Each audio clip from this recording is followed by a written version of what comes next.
주님께서 우리에게 이 땅에 일평생 살면서 뭐를 수확하며 살게 하셨을까요? 여러분은 지금 사는 목적이 뭡니까? 무엇을 얻으려고 아침 일찍 일어나서 늦게까지 고생하십니까? 그것이 돈입니까? 아니면 명예입니까? 아니면 여러분이 즐기고 싶은 쾌락입니까? 무엇을 추수하며 사십니까? 하나님께서는 오늘 말씀을 통해서 우리가 천하보다 귀한 사람을 구원하는, 추수하는 하나님의 추수꾼이 되기를 원하신다는 것을 오늘 말씀을 통해서 함께 나누고자 합니다. 그래서 첫 번째 우리가 생각할 것은 추수꾼 의식입니다. 추수할 일꾼 의식을 가져야 된다. 자, 오늘 본문을 한번 보시죠. 2절을 보면은 이렇게 이야기합니다. 같이 읽겠습니다. 이르시되 추수할 것은 많되 일꾼이 적으니 그러므로 추수하는 주인에게 청하여 추수할 일꾼들을 보내주소서 하라. 아멘. 여러분, 주님께서 지금 제자들을 보내시면서 추수할 일꾼에 대한 이야기를 합니다. 여러분, 내가 누구인가? 그것은 우리가 이 땅에 살아가면서 만나는 수많은 영혼들을 추수할 일꾼이라는 것을 기억해야 됩니다. 밭이 휘어져 있다. 추수할 것이 너무 많다. 그러니까 내가 너희들을 보낸다. 너가 만나는 사람 순간순간이 다 추수할 것들이다. 그렇게 이야기를 하고 있습니다. 우리가 예수님께 택함을 받은, 구원받은 이후에 정체성이 달라지는 거죠. 내 자신을 위해서 뭔가를 쌓아두는 게 아니라 한 영혼 한 영혼을 추수하는 굉장히 중요한 사명으로 보냄받은 자다. 그것을 의식해야 됩니다. 여러분, 우리가 이 땅에 살면서 하나님의 일꾼으로 사는 것과 그냥 자기 자신을 위해서 떵떵거리면서 즐기며 소비하면서 사는 것과는 하나님 앞에서 가치가 정말 다릅니다. 미국 독립선언문을 기초한 정치인이면서 저술가였던 벤자민 프랭클린이요, 일하는 일꾼들, 특히 농부들을 보면요, 그냥 지나치질 않았대요. 그렇게 학식 있고 위대한 사람이 가다가 일하는 사람만 보면, 특히 농부들을 보면 차에서 내려가지고 또는 말에서 내려가지고 일부러 가서 90도로 절을 한대요. 인사를 한대요. 그러니까 수행 비서가 매번 그런 모습을 보고서 이해가 안 돼갖고, 아니 선생님처럼 이렇게 지체가 높으신 분이 왜 이렇게 농부들이나 일하는 사람들만 보면 그렇게 허리를 숙이십니까? 그랬더니 프랭클린이 이런 말을 했어요. 이 사람아, 서서 일하는 농부가 앉아있는 신사보다 높은 사람이래네. 높은 사람이래네. 이렇게 이야기한 거예요. 그러니까 반어적으로 이야기한 거지만, 여러분, 하나님께서 어떤 사람을 귀하게 여길까? 내가 살아가는 순간순간 일꾼 의식을 가지고 주인을 위해서 열심히 추수하는 사람을 하나님께서 가장 귀하게 여기실 거예요. 제자들이 부름받은 거, 그것은 일꾼으로 부름받은 겁니다. 추수할 일꾼. 근데 오늘 잘 보면은 본문에 추수하는 일꾼이 추수한 것을 자기를 위해서, 또 자기가 가지려고 추수하지 않아요. 왜냐하면 추수하는 주인이 있어요. 다시 한번 2절을 보시죠. 2절을 보면 추수할 일꾼만 있는 게 아니라 뭐가 나와요?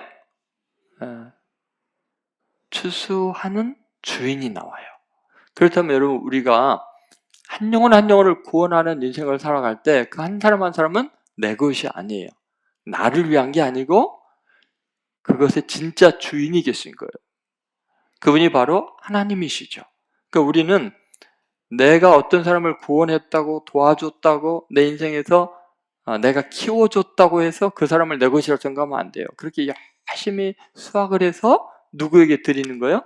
주인이신 그 사람을 창조하시고 그에게 복을 주시고 인도하시는 하나님께 올려드리는 거예요.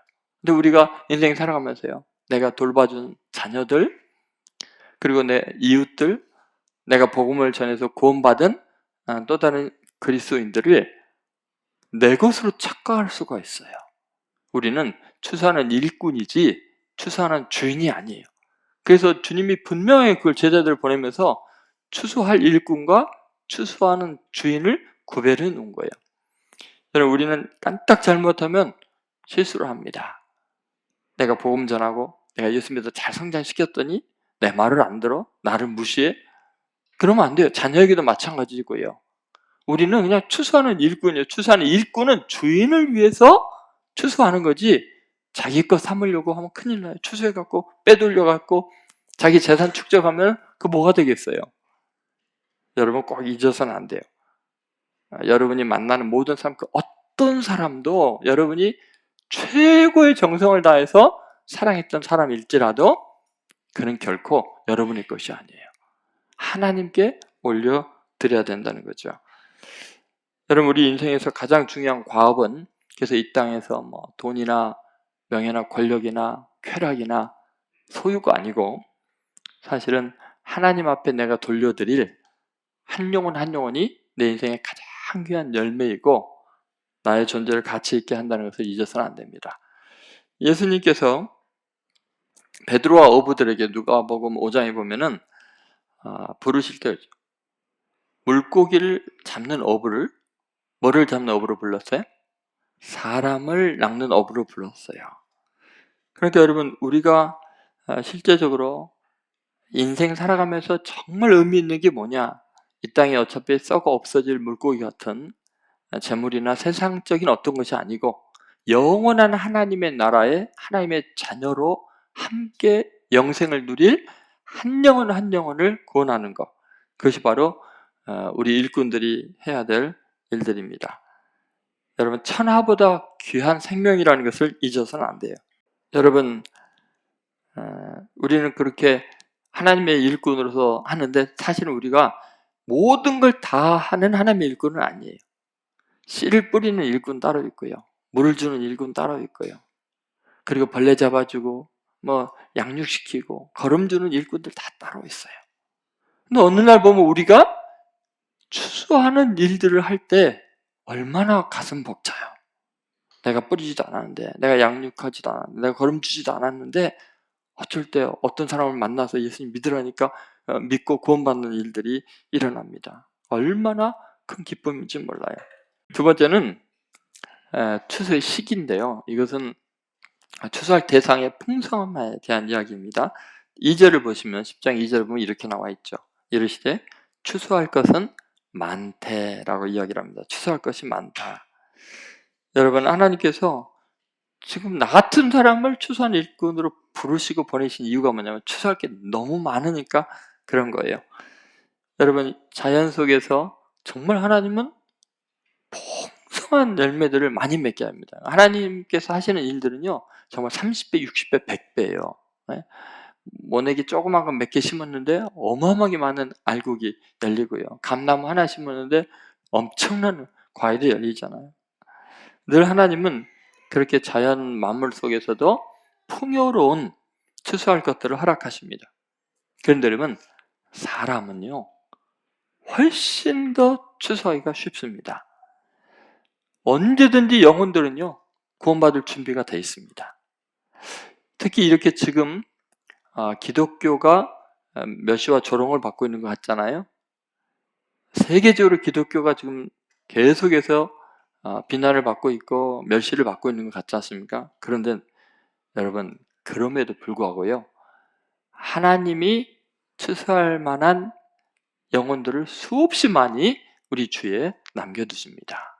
생각보다 많은 사람들이요 복음만 전하면 기다렸다라는 듯이 예수 믿는 사람들이 많습니다. 특히 지금 뭐 기후이상 현상, 전쟁의 소문들, 뭐 수없이 많은 자연재해와 인재들 때문에요 세상이 극도로 타락한 가운데에서도 뭔가 허무함을 느끼고 하나님이 계시면 내가 좀 만났으면 좋겠다는 사람들이 준비된 사람, 무르익은 사람들이 생각보다 많습니다.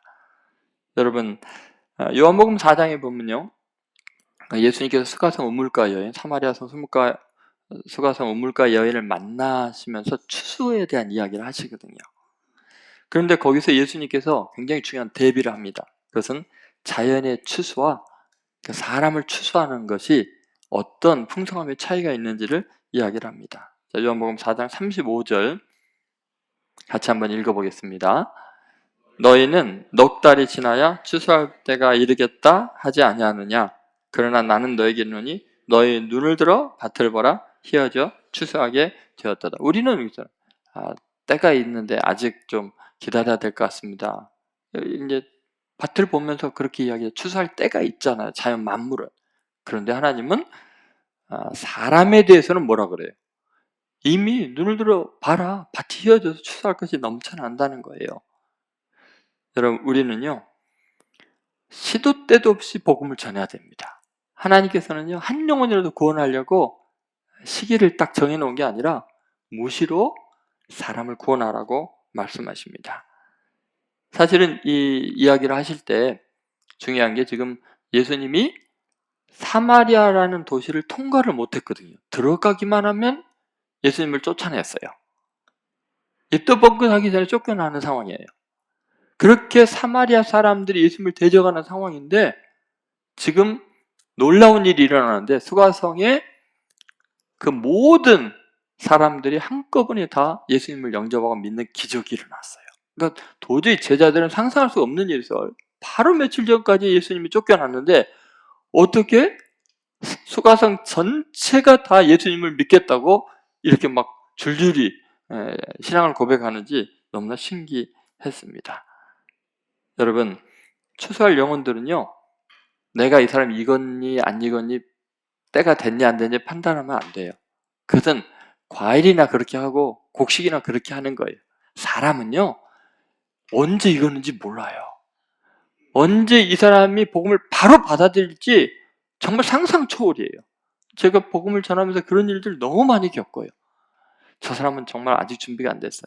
아직 믿으려면 멀었어 하는데 신기하게 그런 사람들이 예수님을 잘 믿고 구원받는 역사들이 있어요. 여러분이 지금 전도하려고 하는데 여러분을 대적하는 사람, 저 사람은 진짜 구원받기 어렵겠다 하는 사람, 그렇지 않아요. 진지하게 한번 복음을 전해보세요. 이번 명절에 믿지 않는 친척들 만나서요, 정말 본을 보이고 진심으로 대하면서 복음을 전해보세요. 그 아저씨는 안 되는데. 아니에요. 우리가 몰라요. 왜냐하면 사람은 과일이나 곡식과 달라요. 하나님께서 시도 때도 없이 갑자기 순간적인 감정과 사건을 통해서 복음을 기다리게 만들어 놓으십니다. 그래서 복음을 전하는 것은요, 굉장히 중요한 하나님의 명령이에요. 엄중한 경고예요. 너가 안 전하면 이 사람 그냥 익은 감 떨어져서 없어지는 것처럼 너가 안 전하면 무가치한 인생으로 끝날 수 있다는 거예요. 자, 요한복음 4장 30절 38절 같이 읽겠습니다. 그런즉 한 사람이 심고 다른 사람이 거둔다 하는 말이 옳도다. 내가 너희로 노력하지 아니한 것을 거두러 보내었노니 다른 사람들은 노력했고 너희는 그들이 노력한 것에 참여하였느니라. 아멘. 여러분, 이렇게 우리가 노력하지 않은 것을 다른 사람이 노력한 것으로 이렇게 수확을 하는 거예요. 마찬가지로 또 우리가 노력한 것을 다른 사람이 수확하게 하는 거예요. 이것이 하나님 나라의 수확의 원리인데 늘 은혜로 감사함으로 수확하는 삶을 살게 하신 줄도 믿습니다. 수가성 사람들이 어떻게 한꺼번에 다 예수님을 믿게 됐을까요? 신기하지 않아요?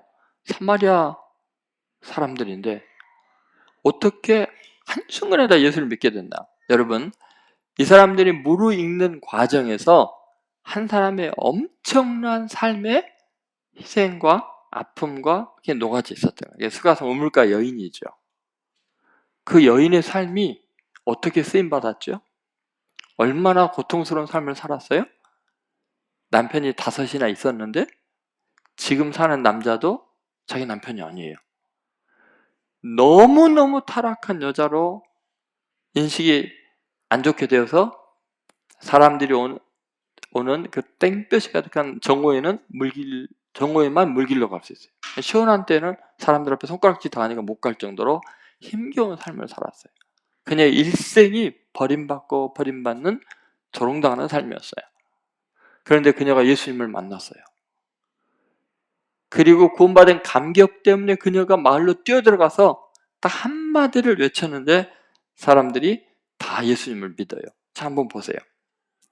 요한복음 4장 39절 같이 읽겠습니다. 여자의 말이 내가 행한 모든 것을 그가 내게 말하였다 증언하므로 그 동네 중에 많은 사마리아인이 예수를 믿는지라. 여러분, 그 동네 많은 사마리아인이 예수를 믿었다. 근데 이 사마리아 사람이 예수 믿는 건요, 말세가 가까워질 때거든요. 사마리아와 땅끝까지 이르러, 이 땅끝 직전이 사마리아로 복음 전하기가 그렇게 힘드는데 이 한 여자 때문에 미리 사마리아 사람들이 다 예수님을 믿어가지고, 많은 사람이 믿어가지고 나중에 제자들이 복음 전하러 갔더니 이미 예수 믿는 사람이 너무 많은 거예요. 여러분, 이게 어떻게 된 걸까요? 여자가 이렇게 말했어요. 여자의 말이 내가 행한 모든 것을 그가 내게 말하였다. 여러분, 그녀가 복음을 전하는 게 뭐였어요?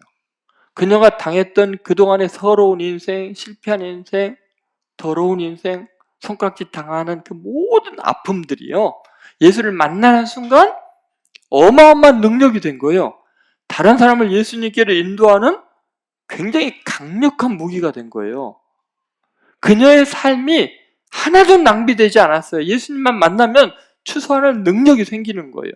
지금 여러분이 앉아서 그렇잖아요. 지금 여러분 추수한 일꾼입니다. 그러면 내가 복음을 전하려면 내가 훌륭하게 살았어야 되는데 본의 안 됐는데, 친척들 모이면 다 나 수군거리고 욕하는데 어떻게 내가 복음을 전해? 그럴 거 아니에요. 그죠? 여러분이 진솔하게 내가 과거 행한 것이 여러분에게 폐를 끼쳤고 이기적으로 살았고 여러분들 다 알다시피 제가 손가락 받는 인생입니다. 근데 예수님이 나 같은 여자를 만나 주셨습니다. 나를 구원해 주셨습니다. 여러분의 존재가 어쨌든 내가 추수한 일꾼으로 결단하는 순간 여러분의 과거의 삶은 낭비되는 게 하나도 없고 예수 만나는 순간 능력이 되는 겁니다. 그래서 여러분, 저도 그렇고 여러분도 그렇고요, 내 헌신과 내 노력으로 열매 맺어서 하나님께 드리는 게 아니라 다른 사람들이 많이 수고한 것 때문에 우리가 추수를 하고 하나님께 영광을 돌린다는 것을 믿으셔야 됩니다.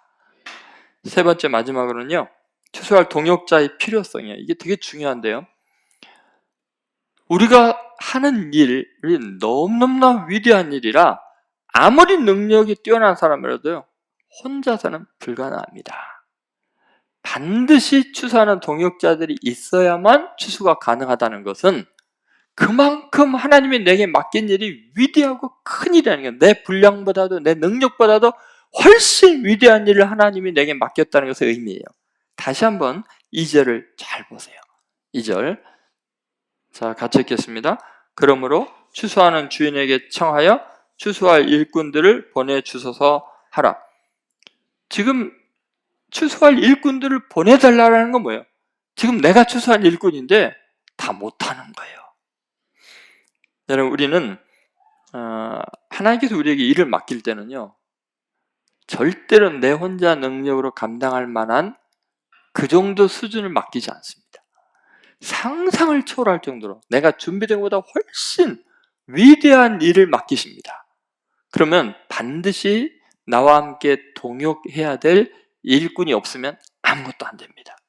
여러분, 지금 이렇게 예배 드리러 온 이 자리에 한번 생각해 보세요.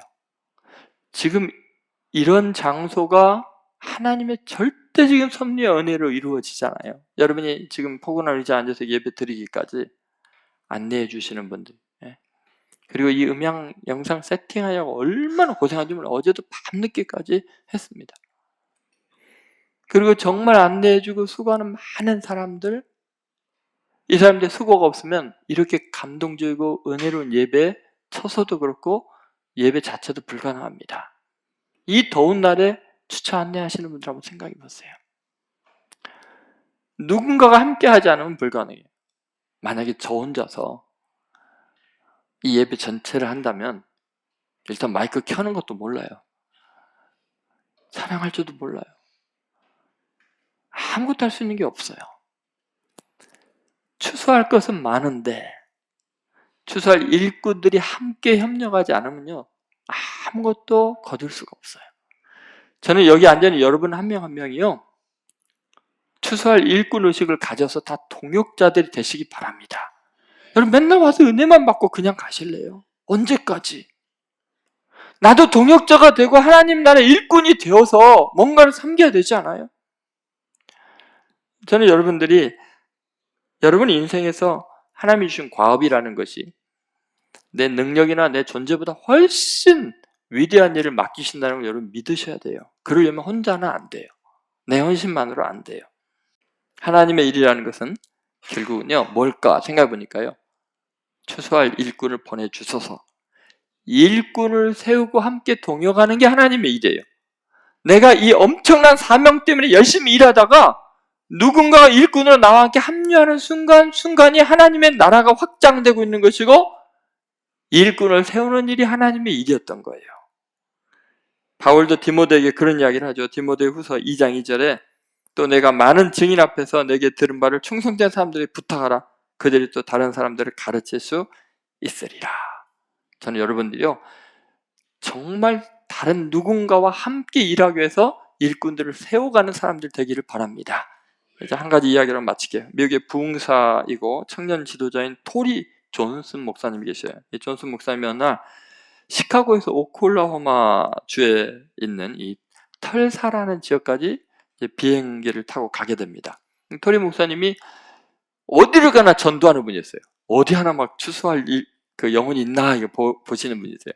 근데 비행기 앉아 있는데 한 여승무원이 너무 얼굴이 어두운 거예요. 그래서 저렇게 어렵고 힘든 상황인데 복음을 전하겠다고 해서 승무원을 불렀어요. 그리고 잠깐만 좀 앉으라고 그러고, 예수님을 믿어야 영생을 얻습니다. 당신 꼭 구원을 얻어야 될 사람입니다. 신기하게 그 자리에서 나 그 예수님 믿고 싶습니다. 너무너무 삶이 두렵고 공허하고 아무도 의지할 리가 없는데 나 하나님 믿고 싶습니다. 그러냐고. 그럼 예수님을 구주로 영접하라고 그래서 기도를 해줬어요. 이 사람이요, 눈물을 펑펑 흘리면서 하나님의 사랑 감격하고 바로 예수님 영접하고 기뻐하는 거예요. 그러면서 승무원이 그러면 이제 목사님, 이제 여기서 헤어지면 어쩌면 다시 또 못 만날 수 있는데 제가 정말 바라기는 언젠가 또 이 비행기를 타셔서 제가 근무하는 비행기에서 다시 뵈면은 내 영혼을 구원하신 목사님께 정말 감사하고 얼마나 또 반갑겠습니까? 목사님 꼭 다음에 뵙기를 바랍니다. 그런데 혹 이 땅에서 못 뵈면은 하늘나라에 가서는 목사님, 나를 구원한 목사님 꼭 만날 줄로 믿습니다. 그래도 꼭 이 비행기를 자주 이용하겠다고. 그리고 내렸어요. 다음날 아침에 조간신문에요, 비행기 추락 사고가 보도가 되었고요. 그것은 털사에서부터 포트워즈로 가는 비행기였는데 자기가 털사에서 내렸고 그 승무원은 그 비행기로 포트워즈로 가는 거였어요. 모든 승무원과 승객들이 전원 사망했어요. 사망자 명단을 보니까 자기가 예수님 이름 불러서 영접시켰던 그 승무원이 있는 거예요. 이 존슨 목사님이 통곡을 하면서 울었어요. 이 사람이 예수님 영접하고 그리스도인의 삶의 기쁨과 영광을 누리지 못하고 바로 자기 내려주고 떠난 비행기에서 죽은 걸 생각하니까 너무 안타깝죠. 그러나 참만 다행인 거예요. 그때 복음을 전했기 때문에 영원히 지옥의 형벌에 절망 가운데 미래가 없을 이 영혼이 구원받은 것 때문에 하나님께 다시 감사 찬양을 했다는 거예요. 여러분이 지금 만나는 한 사람, 어쩌면 지금 추수할 절호의 기회예요. 은행알이 떨어져서 그냥 차에 깔릴지, 감이 익은 것이 떨어져서 박살이 날지 몰라요. 우리의 영혼은 생각보다 작은 바람에도 떨어지고요, 물이 익은 그때 사탄은 우리를 삼키려고 달려와요. 저는 여러분이 인생의 동역자들과 함께 하나님의 나라를 위해서 귀하게 쓰임받는 이 추수꾼 의식, 그리고 그 열정을 가지고 하나님 앞에 영원한 가치들을 남기는 위대한 생애들이 되시기를 주의 이름으로 축원드립니다.